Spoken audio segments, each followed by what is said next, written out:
നമസ്കാരം സുഹൃത്തുക്കളെ. ഇന്ന് നമ്മൾ നോക്കാൻ പോകുന്നത് നമ്മളിൽ പലരും യൂട്യൂബിൽ വീഡിയോസ് ചെയ്യാറുണ്ടാവും.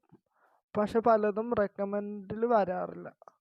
അപ്പോൾ അത് വരാനായിട്ടൊരു ട്രിക്ക് ഉണ്ട്. അപ്പോൾ അതാണ് നമ്മളിവിടെ നോക്കാൻ പോകുന്നത്. അപ്പോൾ അതിന് മുമ്പായിട്ട് ഈ ചാനൽ എല്ലാവർക്കും ഇഷ്ടപ്പെട്ട ഒന്ന് സബ്സ്ക്രൈബ് ചെയ്ത് സപ്പോർട്ട് ചെയ്യണേ. പുതിയ നോട്ടിഫിക്കേഷനായിട്ട് തൊട്ടടുത്തുള്ള ബെല്ലൈക്കൺ ഒന്ന് അമർത്തിയേക്കണം. അപ്പോൾ അതിനായിട്ട് യൂട്യൂബ് സ്റ്റുഡിയോ എന്നുള്ള ഒരു ആപ്ലിക്കേഷൻ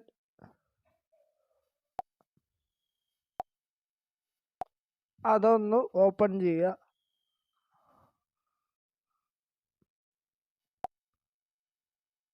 യൂട്യൂബ് സ്റ്റുഡിയോ ഓപ്പൺ ചെയ്ത ശേഷം ഇവിടെ പെൻസിലിൻ്റെ ഒരു ഐക്കൺ ഉണ്ടാവും. അതൊന്ന് ക്ലിക്ക് ചെയ്യുക. അപ്പോൾ ഇവിടെ ഫോർ യു എന്ന് എഴുതിയേക്കുന്ന സ്ഥലത്ത് ഓണാണ്. അത് ഓണാണെന്ന് നോക്കുക. അതിൻ്റെ അടിയിൽ മോർ സെറ്റിങ്സ് എന്ന് പറഞ്ഞിട്ടൊരു ഓപ്ഷൻ ഉണ്ടാവും. അതൊന്ന് ക്ലിക്ക് ചെയ്യുക. അപ്പോൾ ഇവിടെ ഇത്തരം കാര്യങ്ങൾ വീഡിയോസ്, ഷോർട്സ്, ലൈവ് സ്ട്രീമിംഗ് ഇതൊക്കെ ഓണാണെന്ന് നോക്കുക.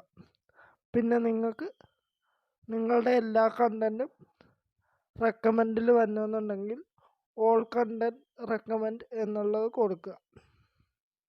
അതല്ലാതെ നിങ്ങൾ റീസെൻറ്റ് ചെയ്ത വീഡിയോസാണ് റെക്കമെൻഡേഷനിൽ വരേണ്ടതെന്നുണ്ടെങ്കിൽ റീസെൻറ്റ് കണ്ടൻറ്റ് ഓൺലി എന്നുള്ളതിൽ കൊടുക്കുക. ഞാനിപ്പോൾ ഇവിടെ ഓൾ കണ്ടൻറ്റാണ് കൊടുത്തിരിക്കുന്നത്. അതിന് ശേഷം സേവ് കൊടുക്കുക. ഞാനിപ്പോൾ ഇവിടെ എല്ലാം ഓണാക്കി വെച്ചിരിക്കുന്നതുകൊണ്ടാണ് സേവ് ഓപ്ഷൻ ഇങ്ങനെ ബ്ലറായിട്ട് കാണിക്കുന്നത്. അതേപോലെ തന്നെ വീഡിയോ ചെയ്യുമ്പോൾ നല്ല തമ്പനയിലും നല്ല കണ്ടൻറ്റും ചെയ്യാൻ ശ്രമിക്കുക. അപ്പോൾ ഇന്നത്തെ വീഡിയോയിൽ ഇത്രയേ ഉള്ളൂ. Okay, thank you.